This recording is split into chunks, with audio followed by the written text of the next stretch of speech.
Good morning students. जो आज का हमारा चैप्टर है दैट इज़ साउंड। ठीक है, तो सबसे पहले हम देखेंगे कि साउंड होता क्या है। साउंड क्या है? जैसे मैं कुछ बोल रही हूँ और आप उसको सुन रहे हो, उसको क्या कहते हैं? साउंड। जैसे मैं क्या हूँ? मैं ट्रांसमीटर हूँ और आप क्या हो? फॉर एग्जाम्पल रिसीवर हो। ठीक है, या फिर आप बोल सकते हो मैं एक सोर्स हूँ और आप क्या हो? एक डेस्टिनेशन। मैंने यहाँ से कुछ बोला और वो आपके तक सुनाई दी वो चीज़, दैट इज साउंड। ठीक है, अब हम साउंड को क्या बोलते हैं?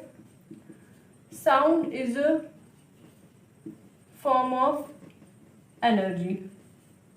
ठीक है, एनर्जी की फॉर्म हम साउंड को क्यों बोलते हैं? क्यों हम साउंड को फॉर्म ऑफ एनर्जी बोलते हैं?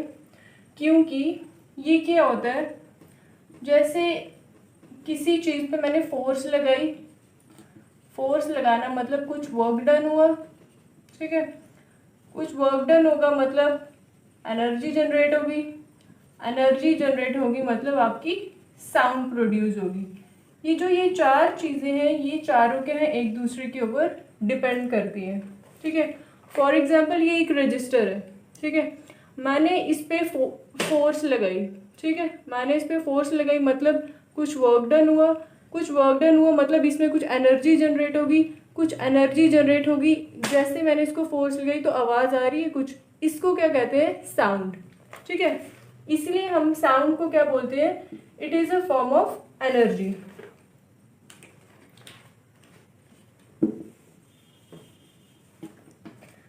जो नेक्स्ट है कि हमारी जो साउंड है वो कैसे ट्रेवल करती है? वो क्या करती है? साउंड जो है वो आपकी वाइब्रेट करती है in to and fro direction. ठीक है, टू एंड फ्रो डायरेक्शन का क्या मतलब हुआ कि जैसे मैंने क्या बोला कि जैसे मैं एक सोर्स हूँ और आप एक डेस्टिनेशन हो, इसके बीच में क्या है? एक मीडियम है। मीडियम मीन्स कि कोई, जैसे हम एक जगह से दूसरी जगह पे जाते हैं, किसी एक सिटी से दूसरी सिटी में जाएंगे, तो उसके लिए हमें क्या चाहिए? एक मीडियम चाहिए। वो मीडियम क्या है हमारा? जैसे हम एक बस है या आप अपनी कार से जा रहे हो, वो क्या है? मीडियम है। मतलब एक प्लेस से दूसरी प्लेस में जाने के लिए हमें क्या चाहिए? एक मीडियम की ज़रूरत होती है। इसी तरह जब साउंड ट्रेवल करती है from one point two another, तो उसके लिए भी हमें क्या चाहिए? मीडियम की ज़रूरत होती है। ठीक है, वो मीडियम क्या रहता है हमारा? एयर। अब एयर में क्या होता है? एयर में हमारे कुछ पार्टिकल्स प्रेजेंट होते हैं। ठीक है, एयर में जब कुछ पार्टिकल्स प्रेजेंट होंगे तो वो पार्टिकल्स क्या करेंगे? जैसे आप देखो, जैसे ये एक पार्टिकल है, ये सेकंड है, ये थर्ड है और ये फोर्थ है। तो जैसे मैं कुछ बोलूँगी तो आपकी साउंड एक 1 से 4 तक कैसे पहुँचेगी? टू एंड फ्रो डायरेक्शन जिसको बोलते हैं। उसमें क्या होता है कि जो फर्स्ट पार्टिकल है, जैसे मैं हूँ, मैंने जब कुछ बोला तो ये फर्स्ट पार्टिकल जो है वो अपनी एनर्जी सेकंड को ट्रांसफ़र करेगा, फिर अपनी प्लेस पे वापस आ जाएगा। सेकंड क्या करेगा? थर्ड को ट्रांसफ़र करेगा, फिर अपनी प्लेस पे वापस आ जाएगा। इसी तरह सो ऑन, ये अप टू एंड तक चलती रहती है। इसी तरह आपकी क्या होती है? साउंड वेव जो है वो ट्रेवल करती है। ठीक है, from one particle to another in to and fro direction. Clear? अब हम नेक्स्ट क्या पढ़ेंगे कि टाइप्स ऑफ वेव। हमने तो बोल दिया कि जो आपकी साउंड है वो to and fro motion in the form of wave. ठीक है, कि आपकी जो साउंड है वो ट्रेवल करती है in to and fro motion in the form of wave. अब वेव भी आपकी दो फॉर्म्स में होती है। एक वेव होती है आपकी लॉन्गिट्यूडनल वेव और जो सेकंड वेव है वो है आपकी ट्रांसवर्स वेव। अब सबसे पहले हम देखते हैं कि लॉन्गिट्यूडनल वेव क्या होता है। ठीक है, लॉन्गिट्यूडनल वेव क्या होता है? आप एग्जाम्पल लो कि आपने क्या किया है एक स्प्रिंग लिया है, ठीक है, ये कोई रॉड ले लो, उसके साथ आप स्प्रिंग को बांध दो, ये आपका स्प्रिंग है, ठीक है। और इस साइड से आपने क्या किया, स्प्रिंग को खींचना है, ये स्प्रिंग है, ये आपने किसी से उसको बांध लिया और इस साइड से आपने क्या करना है, उसको पुल करना है। पुल करके एकदम से आपने उसको क्या कर देना है, छोड़ देना है। तो आप देखोगे जो आपका स्प्रिंग है वो कैसे मूव करेगा, वो टू एंड फ्रो डायरेक्शन में जाएगा, मतलब पहले जाएगा फिर वापस आएगा। जैसे आप स्प्रिंग को खींचोगे तो जब आप उसको छोड़ोगे तो वो ऐसे मूव करेगा ना, तो उसको क्या बोलते हैं, टू एंड फ्रो डायरेक्शन, ठीक है। ये क्या है आपका मीन मतलब कि जो एक आपका रेफरेंस है, मतलब आपने क्या किया, डायरेक्शन ऑफ मोशन, ठीक है, मतलब आपने स्प्रिंग को क्या किया, स्प्रिंग को आपने इस डायरेक्शन में खींचा और जो आपकी वेव है वो भी किस डायरेक्शन में गई, इसी डायरेक्शन में। मतलब वेव वो ऐसे आ रही है ना, जैसे आपने स्प्रिंग को खींचा तो इसकी वेव की डायरेक्शन भी क्या हो रही है, ऐसे हो रही है, ठीक है, टू एंड फ्रो डायरेक्शन हो रही है इस वेव की। तो लॉन्गिट्यूडनल वेव में क्या होता है कि जो डायरेक्शन ऑफ मोशन और जो आपकी डायरेक्शन ऑफ वेव रहती है वो दोनों क्या रहती है, आपस में पैरेलल, ठीक है। ये किस केस में होता है आपका, लॉन्गिट्यूडनल में। और इसमें क्या होता है आपके लॉन्गिट्यूडनल में कि जैसे आपने अपने स्प्रिंग को खींचा, ठीक है, यहाँ से खींचा, तो इसमें क्या एक प्रॉपर्टी आती है, वो ये चीज़ है कि जैसे आप अपने स्प्रिंग को यहाँ से खींचेंगे तो जैसे वो वापस आएगा तो उसमें क्या होता है कि जो डेंसिटी रहती है पार्टिकल्स की एज कंपेयर टू ओरिजिनल, कहीं जगह पे वो बहुत कम हो जाती है, बहुत ज़्यादा हो जाती है, और कहीं जगह पे उनकी डेंसिटी जो है वो बहुत ज़्यादा हो जाती है, फिर कम फिर ज़्यादा। जो जहाँ पे इन पार्टिकल्स की डेंसिटी जो है वो एज कंपेयर टू ओरिजिनल बहुत ज़्यादा होगी, उसको हम कहते हैं कंप्रेशन, ठीक है।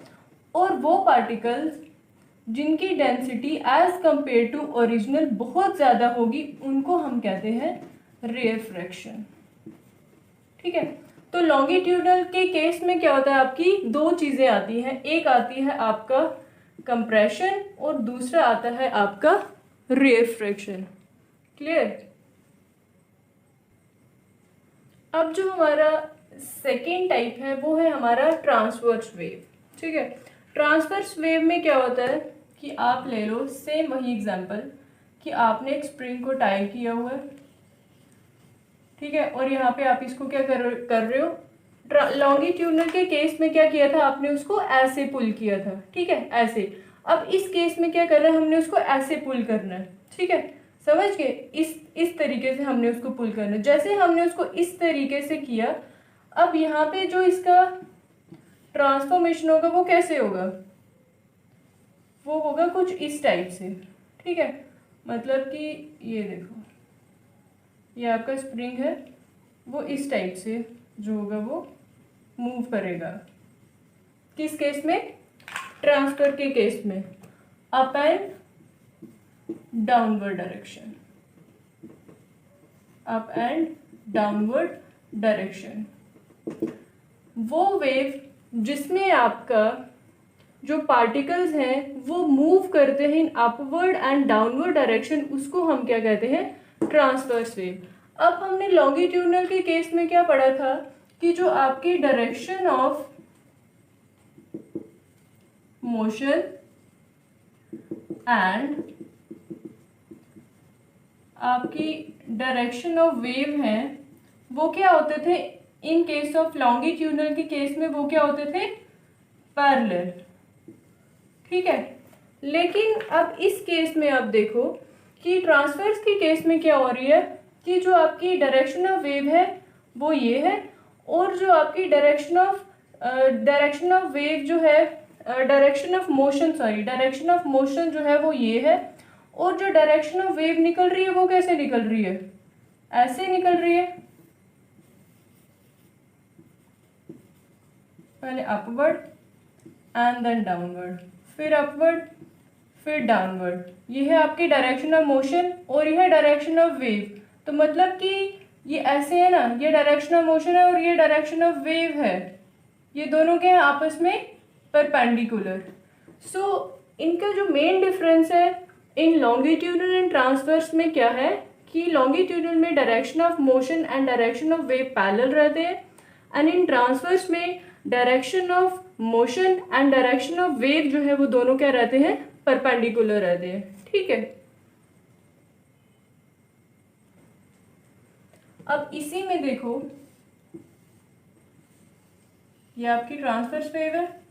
ठीक है, लॉन्गिट्यूडनल वेव में हमने क्या पढ़ा था, उसमें कंप्रेशन और रिफ्रैक्शन होता है। अब इसमें क्या होता है, आपका पार्टिकल जो मैक्सिमम डिस्प्लेसमेंट तक जाते हैं उसको कहते हैं क्रस्ट, एंड वो जो नेगेटिव में मैक्सिमम जाते हैं, मैक्सिमम डिस्प्लेसमेंट पे जाते हैं, नेगेटिव साइड है ये पॉजिटिव साइड है, वो पार्टिकल जो मैक्सिमम डिस्प्लेसमेंट पे जाते हैं नेगेटिव वेव के, उसको कहते हैं ट्रफ। ठीक है, इस केस में क्या होता है, ये maximum displacement in positive wave उसको क्रस्ट कहते हैं और इनको क्या कहते हैं, ट्रफ कहते हैं। ठीक है, ये जो है ये आपकी दो वेव्स का है कि जो आपकी साउंड वेव, साउंड जो है वो आपकी ट्रेवल करती है वाइब्रेशन मोशन में इन द फॉर्म ऑफ वेव। तो कौन सी वेव है, वो आपकी दो टाइप्स की वेव होती है, एक लॉन्गिट्यूडनल वेव होती है, एक आपकी ट्रांसवर्स वेव होती है। एंड लॉन्गिट्यूडनल वेव में आपने पढ़ लिया कि direction of motion and direction of wave क्या होती है, आपके पैरेलल होते हैं एंड उसमें कंप्रेशन एंड रिफ्रैक्शन होता है। ट्रांसवर्स वेव में क्या होता है, आपका direction of motion and direction of wave जो है वो आपके परपेंडिकुलर रहते हैं एंड आपका यहाँ पे रहता है crust and trough. Thank you. Characteristics of sound. Sound की कैरेक्टरिस्टिक्स करने से पहले हम थोड़ा क्विक रिवीजन कर लेते हैं कि साउंड क्या देखी थी हमने। साउंड जो है it is a form of energy. ठीक है, it is a form of energy and आपको पता है कि मैंने जो आपको टू एंड फ्रो का कॉन्सेप्ट बताया था कि जो आपकी साउंड है वो ट्रेवल करती है in to and fro motion. कैसे, जैसे ये एयर है, एयर में आपके कुछ पार्टिकल्स प्रेजेंट हैं। ठीक है, ये आपका कोई सोर्स है जहाँ से साउंड निकलेगी और ये आपके डेस्टिनेशन तक पहुँचेगी। ठीक है, एक पर्सन ये है जो कुछ बोल रहा है और सेकंड पर्सन ये है जिसने वो साउंड को सुनना है। तो वो आप जो आपकी साउंड है वो कैसे ट्रेवल करेगी, इसने कुछ बोला, ठीक है, वो एनर्जी जो होगी वो जाएगी इस पार्टिकल के पास, ये पार्टिकल क्या करेगा, सेकंड को ट्रांसफ़र करेगा वो एनर्जी, फिर अपनी पोजीशन पे वापस आ जाएगा। सेकंड वाला क्या करेगा, थर्ड के पास जाएगा, फिर अपनी पोजीशन पे बैक आ जाएगा। टू एंड फ्रो, ठीक है, मतलब पहले फॉरवर्ड जाएगा एंड देन रिवर्स बैक अपनी डायरेक्शन पे आएगा। टू एंड फ्रो मोशन जो है वो अगर आप देखोगे इन केस ऑफ पेंडुलम क्या होता है, फॉर एग्जाम्पल एक आपका पेंडुलम है। ठीक है, अब आपने इसको क्या किया, आपने इसको हिलाया तो ये क्या करता है, इस डायरेक्शन में गया, फिर इस डायरेक्शन में वापस आया। आपकी जो वॉल क्लॉक्स होती है उनके नीचे भी लगा होता है ना एक पेंडुलम, वो भी क्या करता है, ऐसी ऑसिलेशंस करता है टू एंड फ्रो मोशन पे, पहले forward and then backward, forward and then backward. यही टू एंड फ्रो मोशन का कॉन्सेप्ट आपका यूज हुआ कहाँ पे, साउंड में। ठीक है, और सेकंड चीज हमने क्या देखी थी, जो आपकी साउंड वेव होती है वो कौन सी वेव होती है, longitudinal wave, longitudinal wave. And longitudinal में आपने क्या देखा था, हमने लॉन्गिट्यूडनल वेव में पढ़ा था क्या, कंप्रेशन एंड रेफ्रिक्शन। राइट, कंप्रेशन क्या होता है कि जो आपकी ओरिजिनल वेव है ओरिजिनल वेव के कंपैरिजन में जब आपके जो एयर पार्टिकल्स हैं उनकी डेंसिटी बहुत ज़्यादा हो जाए एज कंपेयर टू ओरिजिनल,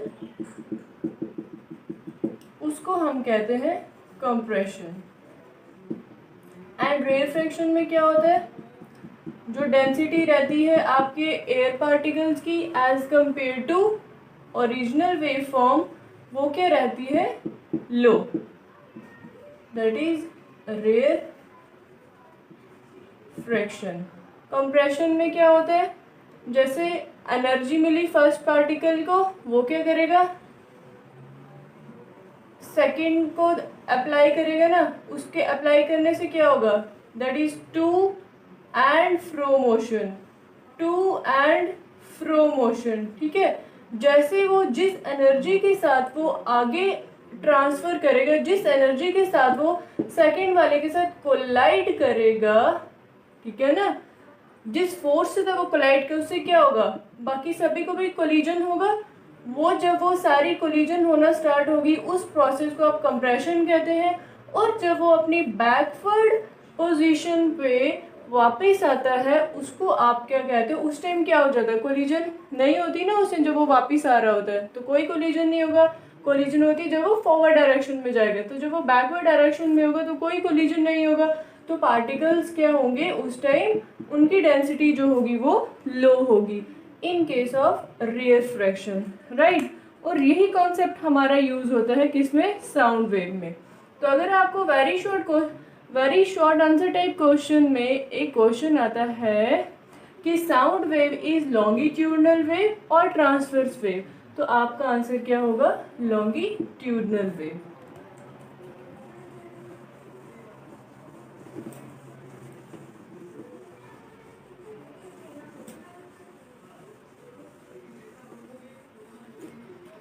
और आपने जो पढ़ा था ट्रांसवर्स वेव का भी आपको पता है, मैंने क्या बताया था,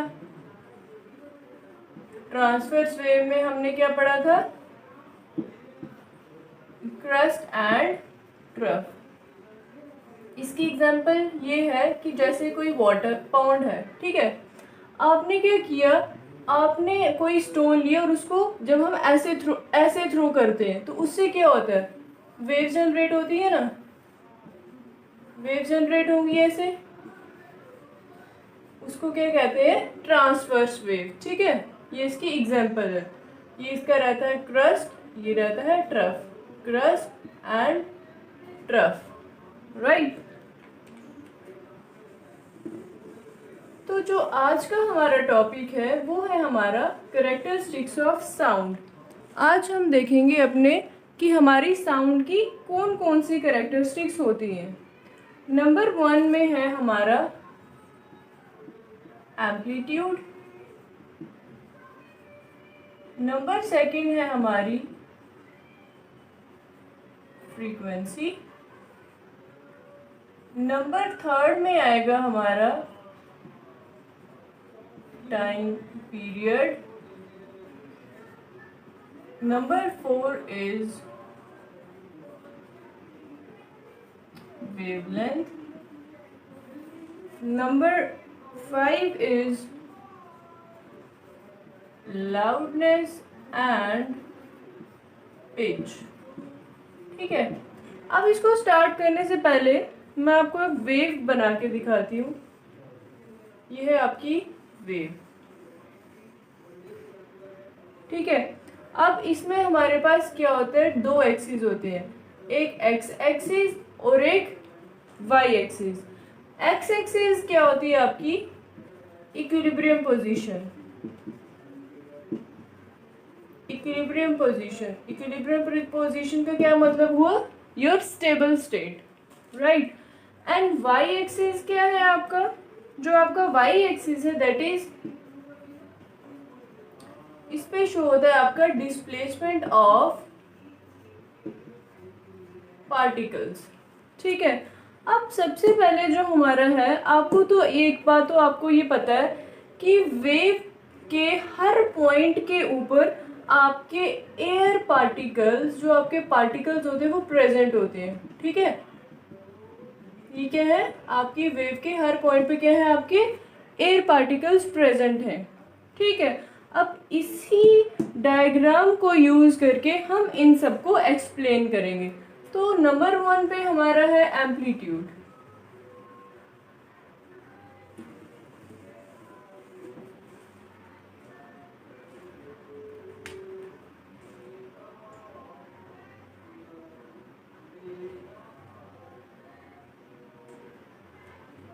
तो अब हम एक्सप्लेन करेंगे अपने एम्पलीट्यूड को। ठीक है, एम्पलीट्यूड क्या होता है आपका, देखिए amplitude is the maximum displacement of particles from its equilibrium position।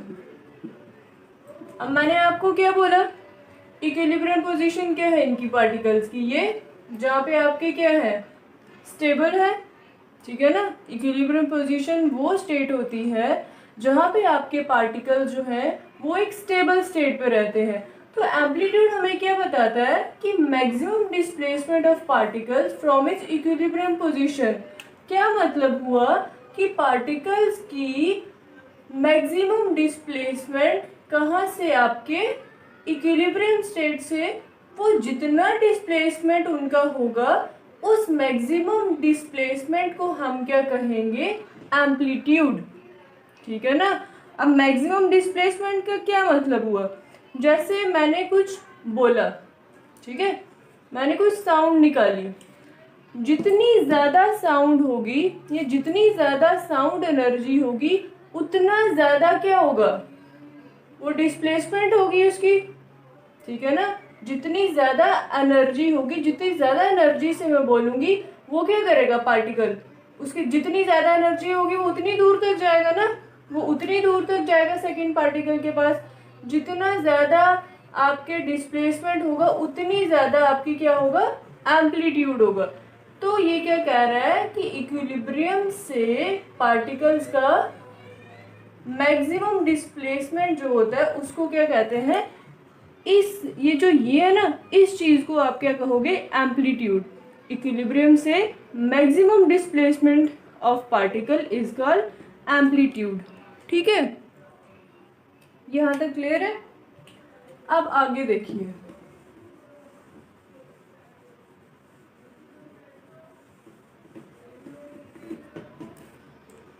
अब आपको पता है कि 1, 2 and fro motion is equal to 1 wave, है ना, ये 1 वेव है, 2 एंड फ्रो मोशन, ये 2 एंड फ्रो मोशन, इसको क्या कहोगे आप, इसको आप कहोगे 1 वेव। और जो आपकी 1 वेव होती है वो बराबर होती है 1 ऑसिलेशंस के बराबर।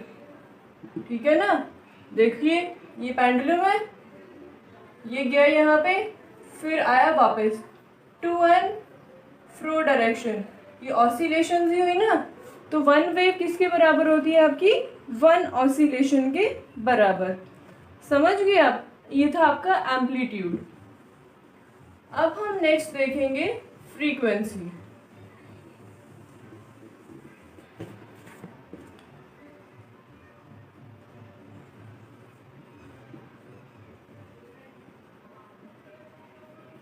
अब देखिए फ्रीक्वेंसी क्या होती है, फ्रीक्वेंसी आपकी होती है कि number of complete cycles, number of complete cycle और complete wave produced in 1 second. ठीक है, हमने क्या बताया ना, फ्रीक्वेंसी क्या होती है कि कितने number of complete cycle produce हो रहे हैं 1 सेकेंड में। फॉर एग्जांपल ये 1 cycle, 2 cycle, 3 cycle, for example 1 second में आपके इतने प्रोड्यूस हो रहे हैं, तो ये क्या है आपकी, that is called frequency. Frequency क्या होती है आपकी, ये भी हो सकती है फ्रीक्वेंसी कि 1 सेकेंड में अगर इतने आपकी waves produce, complete waves produce हो रही है, तो आप इसको क्या कहोगे, फ्रीक्वेंसी। ठीक है, जितनी ज्यादा ऑसिलेशंस होंगी उतनी ज्यादा फ्रीक्वेंसी होगी। ये ऑसिलेशंस ही है ना आपकी, जितनी ज्यादा ऑसिलेशंस होगी उतनी ज्यादा क्या होगी आपकी फ्रीक्वेंसी। क्लियर है। अब देखो इसका जो यूनिट रहता है आपका फ्रीक्वेंसी का, unit of frequency is hertz. ठीक है, फ्रीक्वेंसी का यूनिट क्या होता है आपका, हर्ट्ज। ये था आपका second characteristics.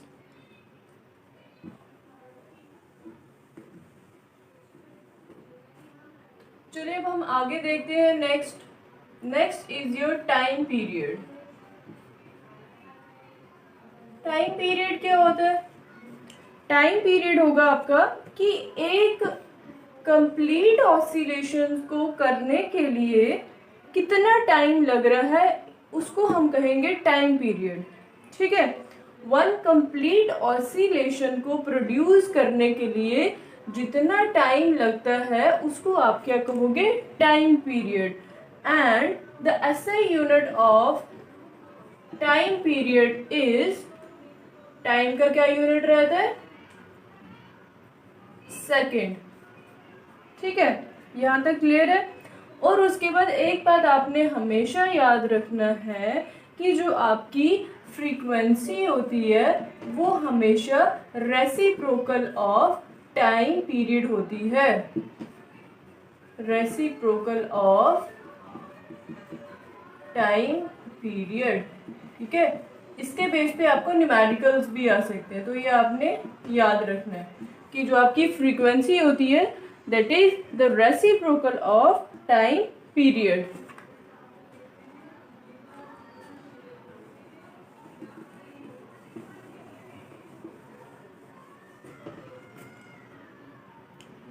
Now our next is wavelength.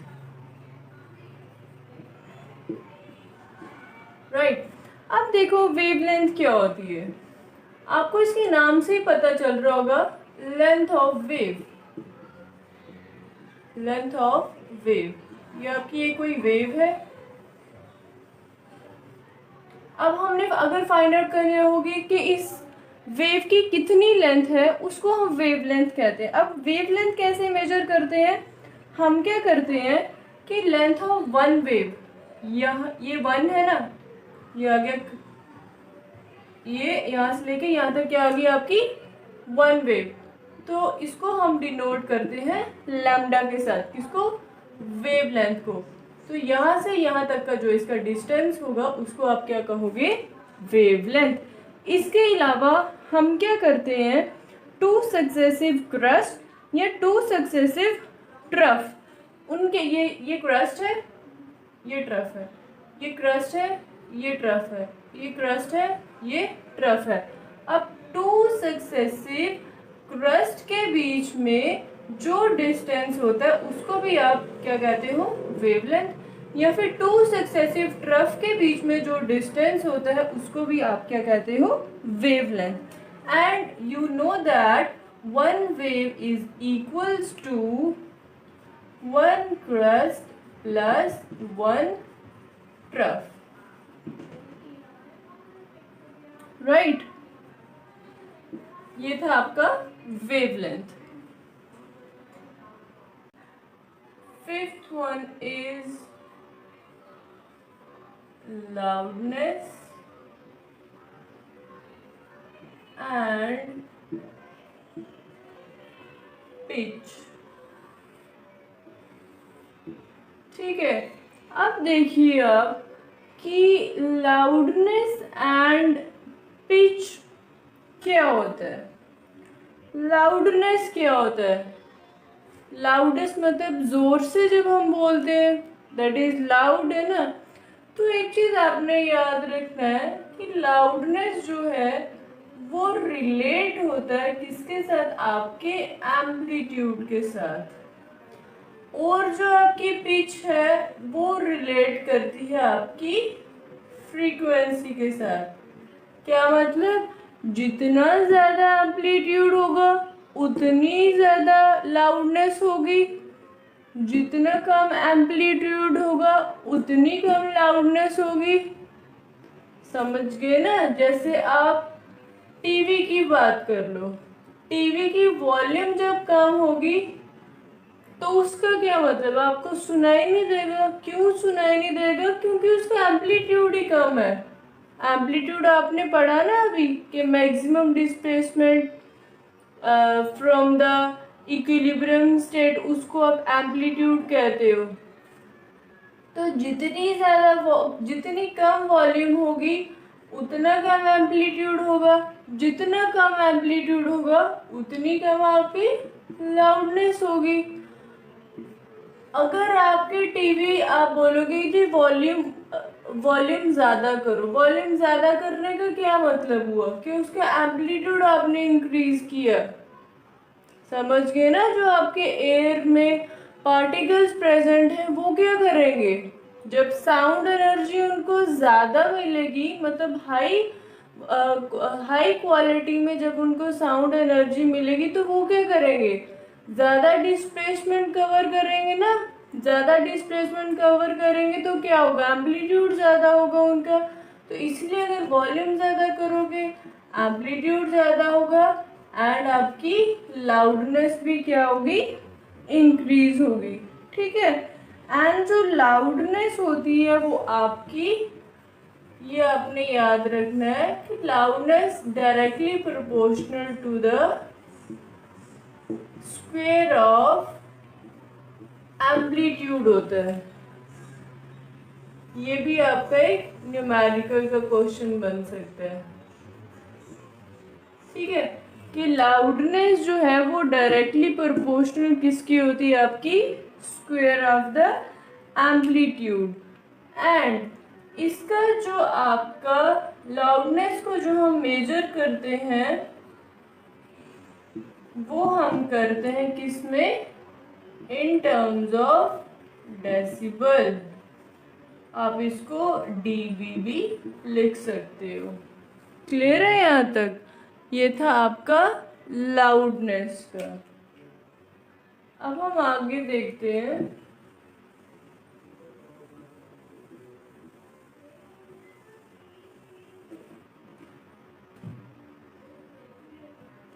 आगे रहेगा हमारा पिच। अब देखिए पिच का मैंने आपको क्या कॉन्सेप्ट बताया, पिच का मैंने आपको कॉन्सेप्ट बताया कि ये रिलेट होती है आपका फ्रीक्वेंसी के साथ, है ना। पिच मतलब कि हम क्या करते हैं कि क्वालिटी जब हम किसी की मेजर करते हैं ना तो वो पिच देख के करते हैं, है ना। जैसे सिंगिंग में भी बोलते हैं कि आपकी पिच हाई है या आपकी पिच लो है, उसका क्या मतलब हुआ, उसका यही मतलब हुआ कि जो फ्रीक्वेंसी है आपकी,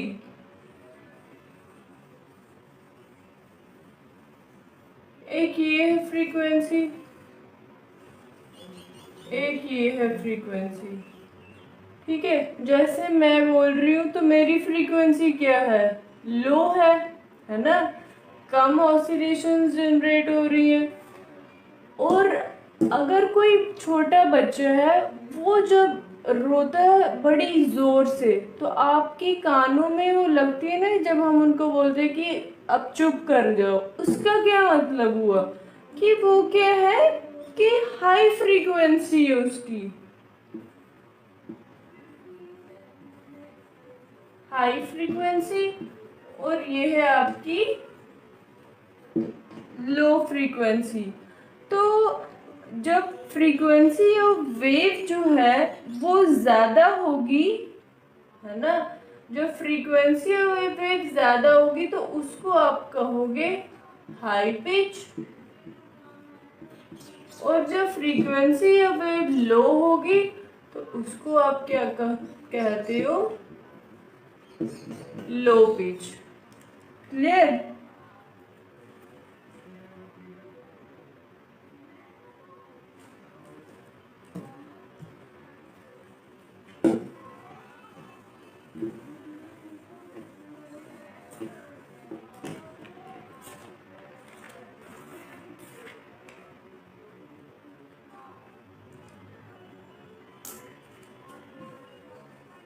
अब हम आगे एक रिलेशन देखते हैं।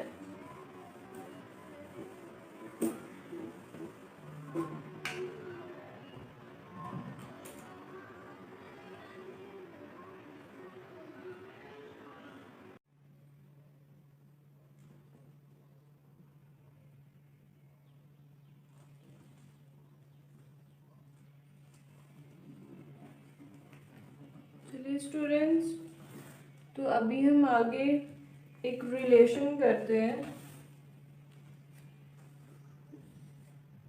That is speed. आपको पता है किसकी इक्वल होती है? स्पीड आपकी इक्वल होती है distance upon time, right? Distance क्या होता है? वेव का distance, that is wavelength, which is denoted by lambda, and t time, ये आ गया आपकी स्पीड लैम्डा, एंड मैंने आपको बताया था 1/t is equal to frequency, and frequency is denoted by nu, that is nu. तो ये आ गया आपका एक रिलेशन। ठीक है, अब हम क्या करेंगे, इसी रिलेशन के बेस पे आपका एक न्यूमेरिकल करेंगे। ठीक है, that is speed is equals to wavelength and frequency. ठीक है,